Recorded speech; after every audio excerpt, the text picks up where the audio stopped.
I am from Lithuania, Vilnius, capital city. I lived there for 16 years, and that's where I started playing basketball. I'm from Nigeria, Lagos in Nigeria, from Africa.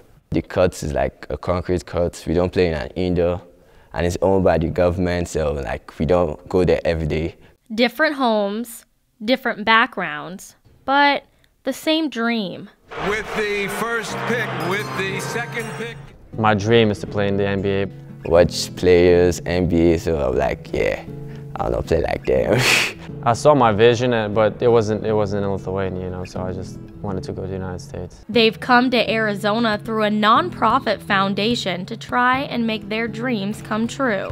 DRI stands for Diamonds in the Rough International. Our main goal was to find those children that are diamonds in the rough, that have not gotten the opportunity to be seen. I was just, you know, reaching out to as many people as I could, and I was introduced to Ernest, and he was just like, hey, you know, I like your style and everything. And we have a very extensive process. A process that emphasizes character, academics, and athletic ability. We also read their personal letters to see if their goals align with our mission. A mission that's sole purpose is to give kids the opportunity at a college education. The first time I saw Vince play was when he actually showed up on campus to be a student here. I had no idea if the kid could play basketball at all. And we took him in there, and there were just some kids messing around. It was open gym time, and Vince just started shooting around with them, and all of a sudden we kind of looked at each other and we're like, wow, this guy's pretty good, man. It's just jackpot with this guy.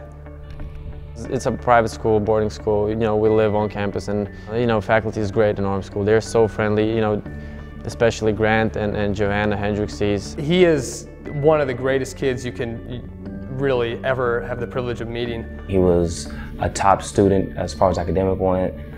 He was a good role model to his peers in his school community. Everyone on my team was pretty talented. But Vince was just so good and so mentally strong. A talent he wanted to bring to the next level. I came down here to Central. I just, you know, started practicing here with Coach Jordan and Coach Pollard. And then Coach Jordan told me that they were prepared to give him a scholarship, but to have me wait like an hour. And Vince didn't know this at the time. He's still shooting and running and sweating and working hard, and his face is all red. And then finally they got done and they shook our hands. So we waited until we got in the car in the parking lot. And as soon as the door closed, we just started yelling. Now halfway through his first season, his team has a 10-1 record. And number 13 is still knocking down shots, keeping his grades up, and setting an example. I sat down with Ernest actually on Vince's graduation. I was anxious to hear from Ernest and start talking to him about, okay, hey, can you find some more kids for us? The following year, we brought up Solomon Silas. The moment he asked me to send my transcript, my school transcript, I was like, yeah, it's time. It was surprising because he came with a t-shirt, some pants, and like a duffel bag. Yeah, but when I got here, I was so cool, like, yeah, I'm in America. In Nigeria, they didn't have the resources that we have here, but they were aware that those resources existed here. So it's kind of like a kid on Christmas Day when he first stepped in this gym. This 6'6" junior has adjusted to the language barrier, the cultural differences, and the style of play. But there's one thing he's still getting used to. I think the food was really interesting and he didn't like it at first. I think it's growing on him a little bit now. Big difference from Nigeria.